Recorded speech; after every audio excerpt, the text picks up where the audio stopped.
కల్తీ నెయ్యికి సంబంధించి ఎవరైతే నిందితులు ఉన్నారో వారిపైన ఎఫ్ఐఆర్ నమోదు చేయాలంటూ కూడా డిమాండ్ చేస్తూ స్వామీజీలు పెద్ద ఎత్తున టీటీడీ పరిపాలనా భవనం ముందు ధర్నా చేపట్టారు. వారిని అడిగి మరిన్ని విశేషాలు కూడా తీసుకోండి. స్వామి, ఎలాంటి మీ డిమాండ్ ఏంటి? చాలా కోట్లాది మంది హిందువుల మనోభావాలతో ఆటలాడుకున్నారు.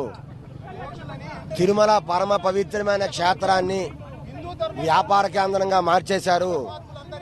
గత 5 ఏళ్లలో జగన్మోహన్ రెడ్డి ఏ రోజు కూడా వెంకటేశ్వర స్వామిని గౌరవించలేదు.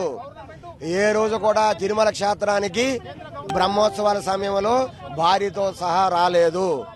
తిరుమల క్షేత్రంలో గత ప్రభుత్వ పాలకులు కుటుంబ సమేతంగా భార్య సమేతంగా వస్తే ఆ సాంప్రదాయాన్ని కించపరిచాడు జగన్మోహన్ రెడ్డి. అలాగే తిరుమల క్షేత్రంలో కనీసం అన్న ప్రసాదంలో కూడా పురుగులు పట్టిన అన్నాన్ని పెట్టి ఆ రోజు జరిగినటువంటి వేలాది మంది భక్తులందరూ కూడా down down Jagan, down down EO Subbareddy అని నినాదాలు చేయలేదా?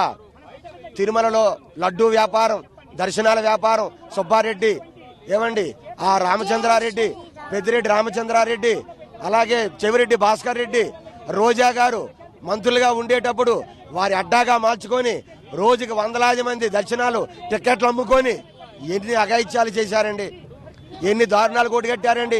చివరికి చంటి పిల్లలకు పాలు ఇవ్వలేక, చంటి పిల్ల తల్లులకి కనీసం ప్రసాదం ఇవ్వలేక అంత దీనస్థితిలోకి దిగజార్చేశారు వెంకటేశ్వర స్వామి దేవస్థానాన్ని.